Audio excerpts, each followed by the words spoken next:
que se deveria fazer para avançar de uma forma sólida nesse caminho da sustentabilidade.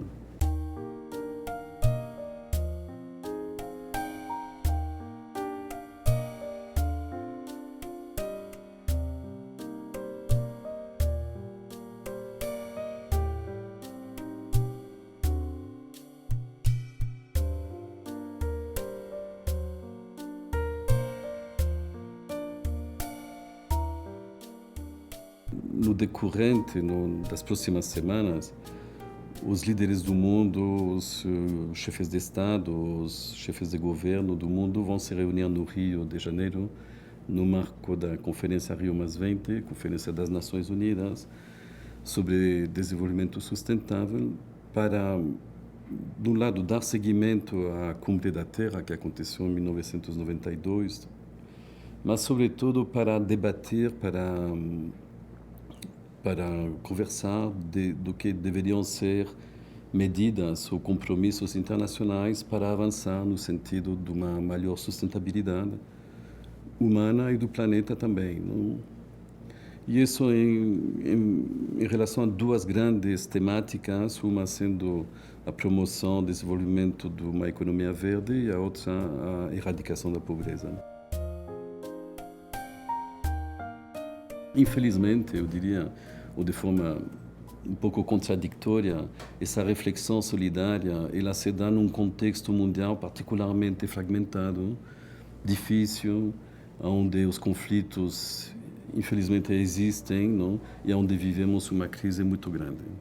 Essa crise mundial, ela ainda está presente e ainda não sabemos como sair dela, porque ainda não sabemos quanto tempo vai durar, não? Mas o que é muito interessante é que, na opinião pública do mundo inteiro, a razão dessa crise ela vem realmente de uma evolução do capitalismo que surgiu depois da caída do Muro de Berlim, no sentido de ir se desregulando na direção de um capitalismo cada vez mais de caráter financeiro, focado na geração de dinheiro, sem compromisso com a coesão social, a redistribuição da riqueza, sem compromisso, diremos, com os impactos sociais, não?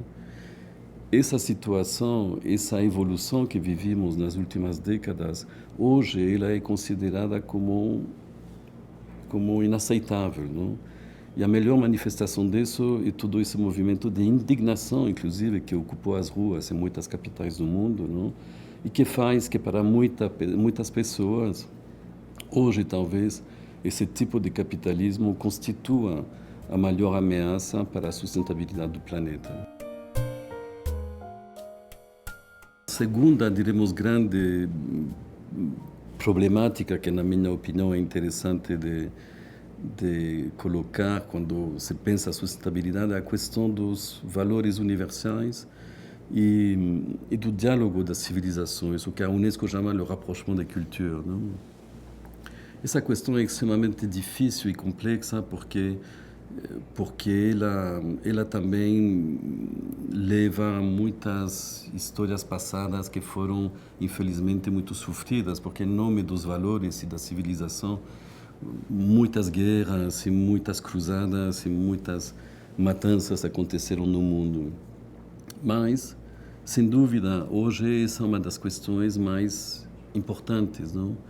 Se os europeus ou os ocidentais que inventaram os direitos humanos, a democracia, esqueceram de implementar esses valores nos países colonizados, e se os países que eram colonizados, uma vez independentes, querem manifestar com muita convicção, não, uma demarcação, diremos, de uma cultura própria vis-à-vis dessa cultura ocidental, não, em base a tradições, em base a religiões diferentes, a identidades diferentes.